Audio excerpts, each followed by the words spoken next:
কোন আর্টটা দেখতে সুন্দর?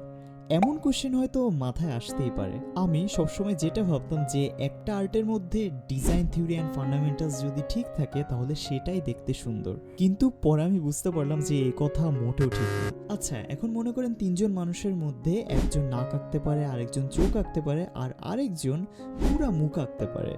তাই বলতে পারেন বাকি দুইজনের কাছে ওর আর্টটা সবচেয়ে সুন্দর। আবার একটা বাচ্চা যখন তার জীবনের প্রথম আর্টটা করে, তার মা বাবার রিয়াকশন দেখলে মনে হয় যেন এটা পৃথিবীর সব থেকে সেরা মাস্টারপিস। আবার আপনি যত মানুষই দেখবেন সবারই একই ধরনের আর্ট পছন্দ না। কারো কমিক স্টাইল, কারো ক্রেজি পার্সপেক্টিভ, আবার কারো anime style and blah blah blah.